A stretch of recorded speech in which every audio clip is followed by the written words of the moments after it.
Bonjour à tous. Aujourd'hui, je souhaiterais vous présenter la pièce de théâtre de Michel Vinavert, Par-dessus bord, dans sa forme hyper brève, qui est parue en 1967.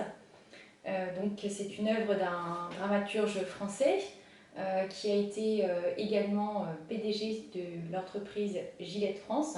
J'aimerais interroger avec vous le monde de l'entreprise. Donc, il s'agit bel et bien d'un monde, comme une sorte de microcosme, avec une ambiguïté chez Michel Vinavert.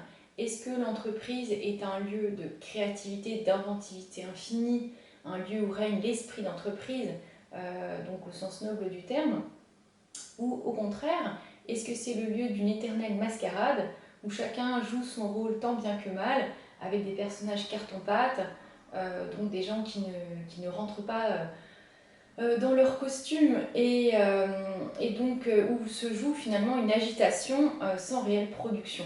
Donc il y a cette ambiguïté que Michel Vinavert laisse régner sur la pièce et cette tension en fait qui rend intéressante sa pièce puisqu'il brouille les cartes, on ne sait pas exactement ce qu'il pense. Donc Michel Vinavert vient de nous quitter récemment, donc ses dates de vie c'est 1927 à 2022. Et il avait, comme le personnage Passemard dans son œuvre, en fait, un pied en dehors de l'entreprise et un pied dedans. Un pied dedans puisqu'il était PDG et un pied dehors puisqu'il passait par-dessus bord déjà lui-même, comme son personnage, en voulant mettre en scène son entreprise, enfin sa propre entreprise. Et donc, évidemment, en fait, en passant littéralement par-dessus bord, il risque lui-même d'être licencié, donc d'être jeté par-dessus bord au sens où il pourrait, pour son esprit critique, être finalement jugé pour ne pas avoir respecté l'éthique des affaires, qui veut que nous devons loyauté aux entreprises qui nous embauchent. Nous ne pouvons pas les critiquer et puis en même temps y gagner notre pain. Alors pourquoi est-ce si difficile socialement de porter une double casquette? Pourquoi est-ce que M. Vinavert cachait dans l'entreprise qu'il était dramaturge et vice-versa? Pourquoi est-ce que c'est si difficile d'imaginer un écrivain qui est aussi un rôle de PDG ou inversement des artistes qui se compromettraient pour gagner leur croûte à des travaux alimentaires peu éthiques? En tout cas, c'est cette question que pose Vinavert avec beaucoup d'ironie, avec beaucoup de scandale, donc cette pièce est un peu scandaleuse, en juxtaposant deux univers qui a priori semblent absolument étanches, à savoir le monde de l'entreprise d'un côté et le monde de la littérature de l'autre. D'un côté, l'entreprise semble le lieu du pragmatisme, du prosaïque, enfin de l'ordinaire, du banal, de l'insignifiant, qui obéit aux principes de réalité, puisque l'entreprise doit obéir aux impératifs des lois du marché du travail, etc., des concurrences, des holdings, etc. Alors que de l'autre côté, la littérature a l'air vraiment très éloignée de cela, libérée des turpitudes, vicissitudes de la vie. Tout peut être possible dans une pièce de théâtre, il peut y avoir des danseurs, il peut y avoir des choses qui ne veulent rien dire, cela n'a pas beaucoup de gravité. On a l'impression qu'on a le principe de plaisir du côté de la littérature, le principe de réalité du côté de l'entreprise. Mais ici, il y a un vrai chassé-croisé, puisque la littérature de Michel Vinavert paraît ici assez engagée, même s'il y a des ambiguïtés. On a l'impression qu'elle peut nous faire bouger sur notre vision du réel en montrant l'ordinaire de l'usine. On a l'impression qu'on n'en sort pas indemne de cette mascarade. Et de l'autre côté, le monde de l'entreprise apparaît ici singulièrement un lieu de créativité, comme si en fait diriger une entreprise c'était un peu équivalent à mettre en scène un petit monde avec des personnages comme Shakespeare, mettant en scène le songe d'une mille étés. Donc il y aurait presque une jouissance créative à manager en fait des ouvriers ou des cadres, et de l'autre, le théâtre pourrait s'engager, toucher le réel en fait, en décrivant quelque chose de très prosaïque sur lequel on n'aurait pas pensé qu'il n'y avait possibilité en fait de faire de la poésie, du lyrisme, etc. Et il n'y aurait même pas possibilité de créer des personnages, parce qu'un travailleur à l'usine est très anonyme, il fait des choses très répétitives, ça risque d'être ennuyeux pour les spectateurs. Et puis peut-être qu'on a l'impression que les personnages vont être un peu carton-pâte, ils ne vont pas avoir de particularités, ils vont être interchangeables. Donc comment faire une pièce comme cela?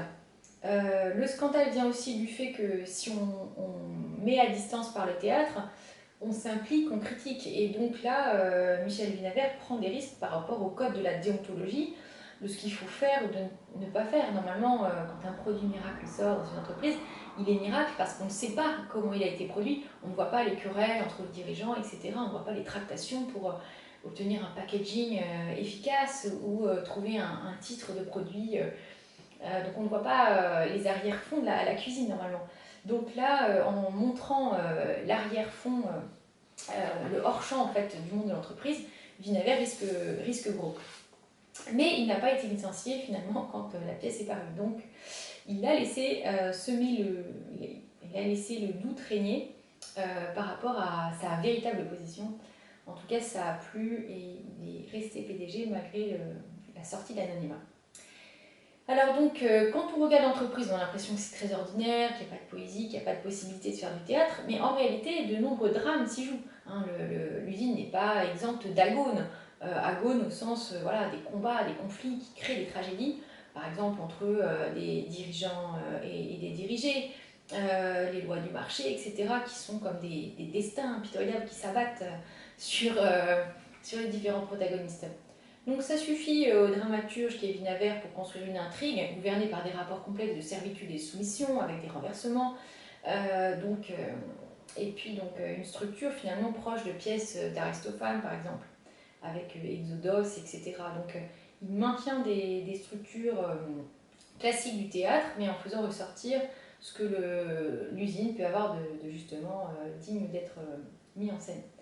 Et de l'autre, en fait, avec les nouvelles techniques managériales, en fait, ce qui intervient, qui n'intervenait peut-être pas autant auparavant avec autant de manière aussi explicite, c'est la notion de plaisir du cadre à s'investir dans son entreprise, corps et âme, le désir que peut susciter un produit, l'assouplissement des fantasmes sur lesquels doit reposer la publicité.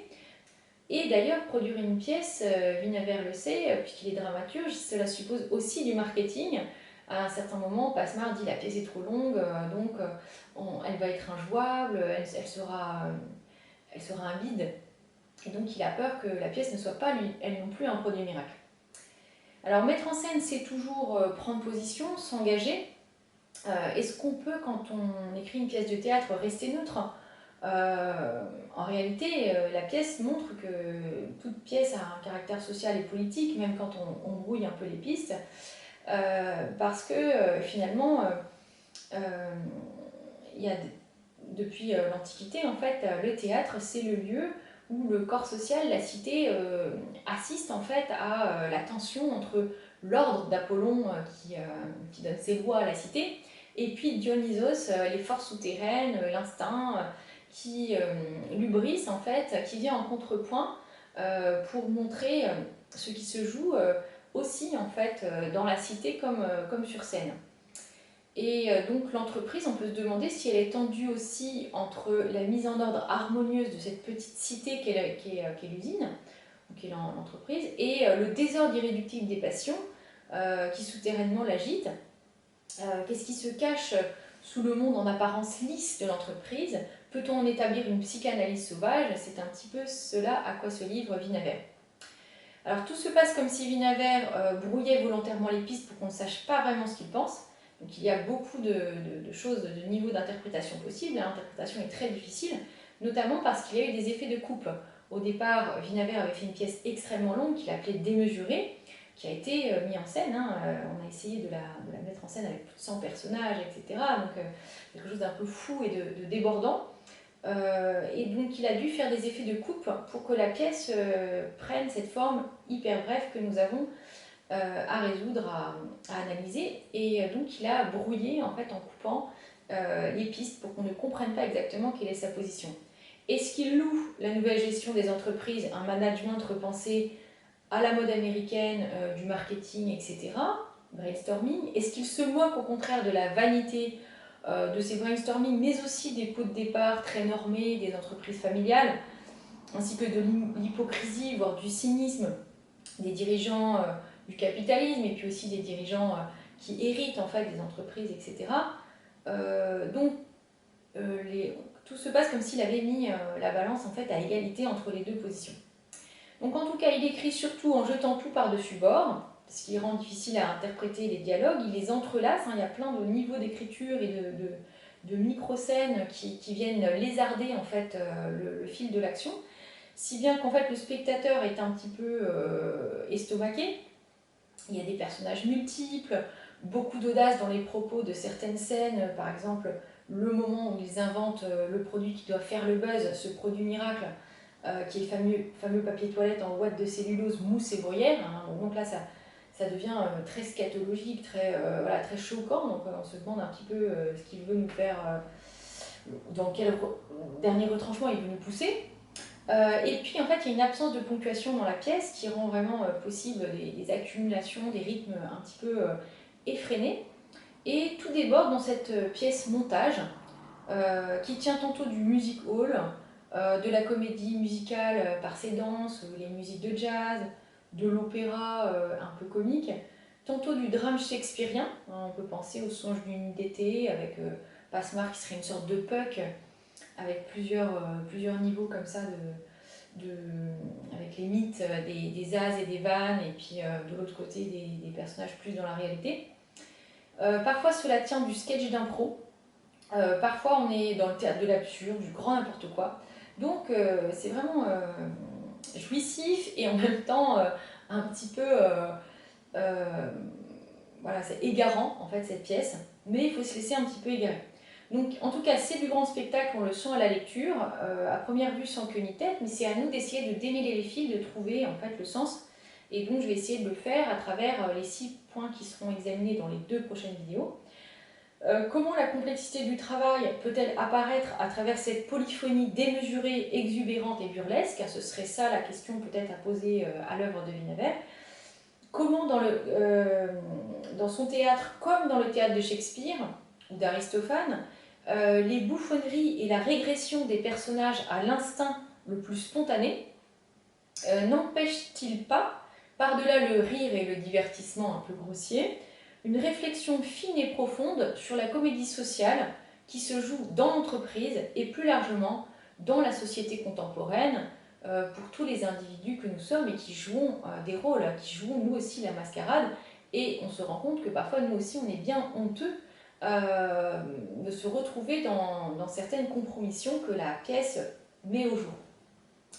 Donc le monde du travail comme un théâtre, hein, Theatrum Mundi, voilà, c'est un petit peu ça. Alors les points que je vais répartir dans les prochaines vidéos sont les suivants. D'abord, on va voir donc des points positifs qui valorisent le monde du travail dans cette pièce comme un lieu potentiel de créativité infinie, avec la sanctification du nouvel esprit d'entreprise à l'américaine, je l'ai dit, avec la valorisation des produits miracles par le marketing. Il s'agit d'inventer un produit, le concept du produit, donc de valoriser les fruits du travail par-delà le travail lui-même.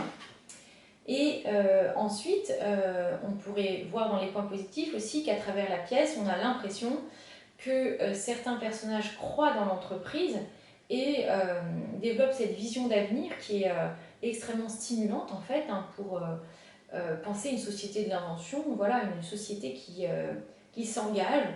Donc c'est vrai qu'on a des effets de fulgurance comme ça, d'enthousiasme énorme autour de ces réflexions sur les manières de créer du management dont nous avons hérité. Mais de l'autre côté, ce sera les 3 points suivants. En fait, de l'autre côté, on a aussi une critique très forte du monde de l'entreprise. D'une part, ce qui est critiqué quand on dénonce le monde du travail comme une grande mascarade, ce serait le 4e point, donc parmi mes 6 points. Ce qu'on critique, c'est les vicissitudes du management, en fait, les coups de théâtre, mais qui sont aussi des coups bas entre les différentes personnes qui prétendent avoir le pouvoir dans l'entreprise. Également, donc, le fétichisme de la marchandise qui se libère, et puis le mythe de l'entreprise, la grande mascarade que constitue l'usine, qui est examinée dans cette pièce de Michel Winawer. Donc la suite dans la prochaine vidéo.